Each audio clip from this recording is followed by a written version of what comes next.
Talking about some of the potential tax changes that we all might see over the course of the next few years ahead. Obviously, COVID had a significant impact on this country's finances, but you also have to recognize that we are at 100-year lows in terms of tax rates. So certainly some interesting dynamics that are playing out there with where we sort of are on a historical basis, and then rolling in the unexpected nature of a pandemic and what it has caused this country to have to do in terms of borrowing money. I mean, the debt load in this country has increased by about 30-40% as a result of some of these responses to the COVID pandemic. So on the program today, we are sort of working through some of the tax changes that appear to be floating around out there.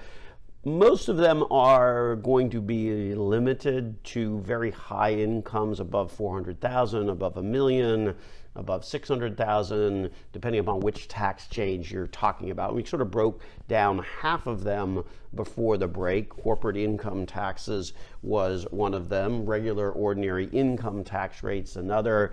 The Section 199 qualified business interest or qualified business income deduction was the other.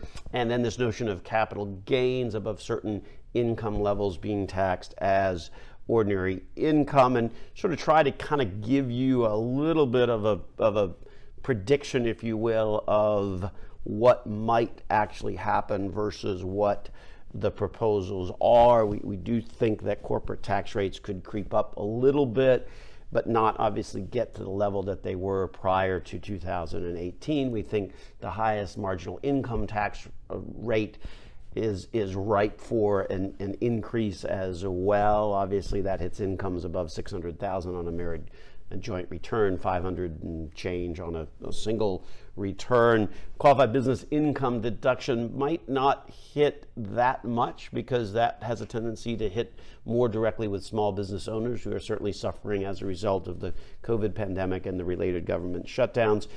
The other one, taxing capital gains as ordinary income, pretty high levels of income that is being floated around about above $1 million, that change might happen. And that's $1 million of income that you're reporting on your tax return in a given year. It's not whether you've got $1 million or not. It is income, reporting income at above $1 million.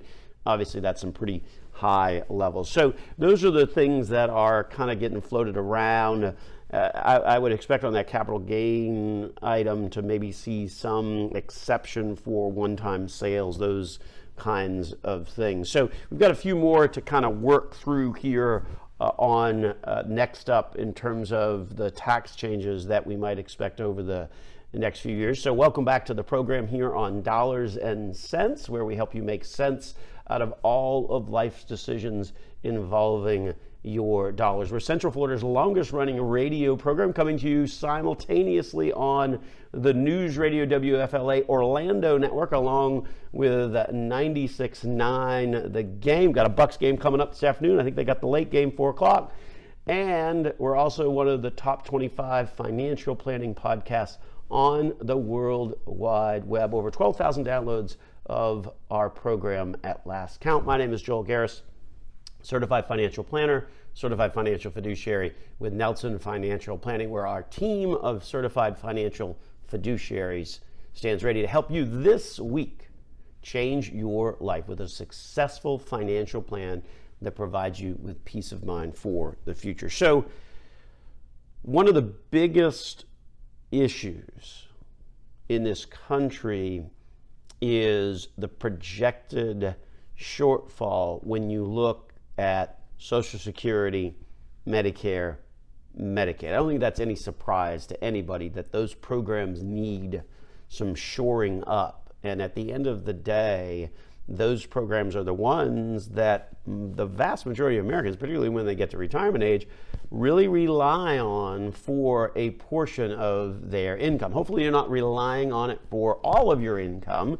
At the end of the day, Social Security was only intended to replace about 30-40% of your income. So you got to make sure that you're also saving money along the way to help supplement that Social Security. But we all know the reports and out of Social Security that say that, hey, they're going to be running short of money and not being able to pay the full amount of benefits as they've been promised within not a very long period of time from now. So one of the things that you hear about, which I do think we'll see some form of this happen regardless of administration, is that you've got to do something with the taxes and collecting taxes, particularly Social Security taxes. Some of the proposals out there have to deal with a what is known as a donut hole, which basically right now you pay 12.4%, or what is paid is 12.4% of every dollar of earned income you make up to, for this year, about $137,700.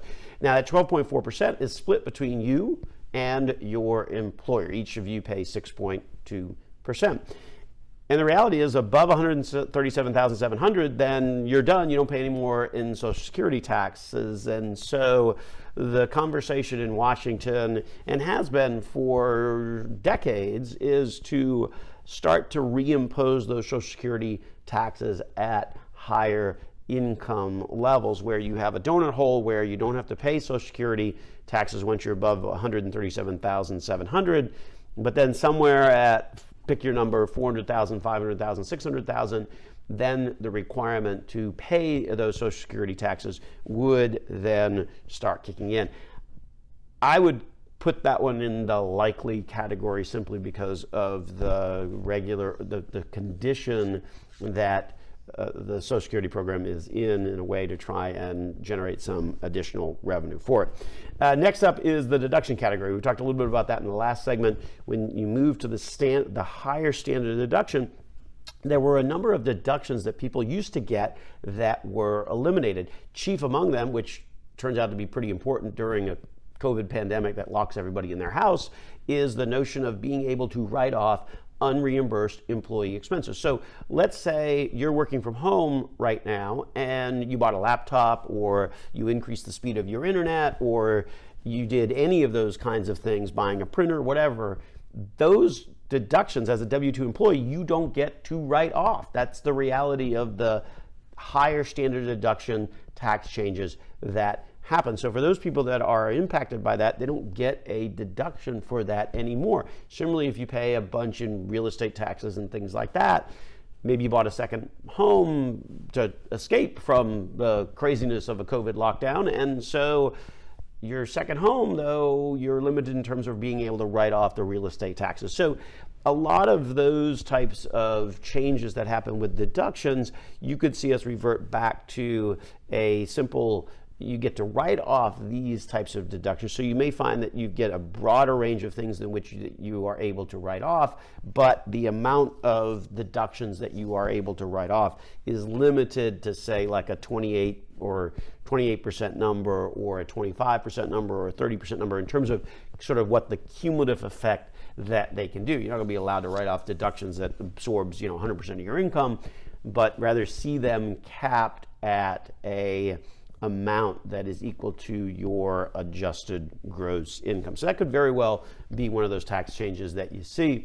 And then the last one that's getting talked a lot about, which I certainly hope, I don't know that it's got a lot of legs to run on, is this notion of eliminating a step up in basis. And how that works is, let's say that your parents bought ExxonMobil when it was $20 a share, and now obviously it's much, much more than that. And so there is a gain in there that when someone dies, that gain, that basis, if you will, steps up to the value at the time that they died. And that effectively means that you don't have to worry about the capital gain anymore. And that's a big way that assets pass and avoid taxation. So understandably, folks in Washington kind of looking at that and saying, well, if that only hits people when they die, they're dead, nobody really knows because they're dead. Maybe that's a way in which that we can ultimately generate some additional tax revenue. And I think this one, though, has an impact that affects people no matter the income level. I mean, if you inherit something that has a low basis and then you try and sell it, that's going to be a gain. That's going to affect everybody at a variety of income levels.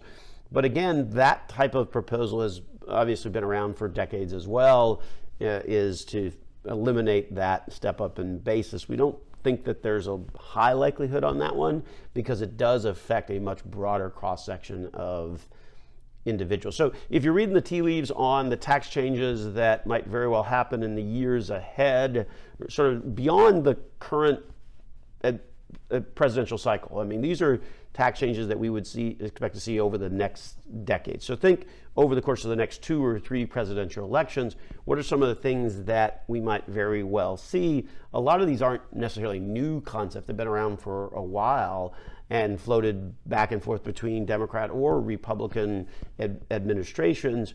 But as we see the debt in this country continue to rise, largely as a result of COVID sort of accelerating it, do some of these actually stand now a better likelihood of happening over the course of the next 5 years? And so we think that there is certainly something to be discussed so that people can start to think about, okay, what does that look like and what's the potential impact that could have on me? So hopefully that gave you at least some background, at least some things to think about. Obviously, as those tax changes become, or those tax change proposals become realities, that's when we'll certainly be talking a lot more about it on the program and the strategies to try and address things. I think bottom line is, you know what the tax rates are for this year, 2020. So if there's something that you're thinking about doing, you may want to get it into this year rather than take a wait and see approach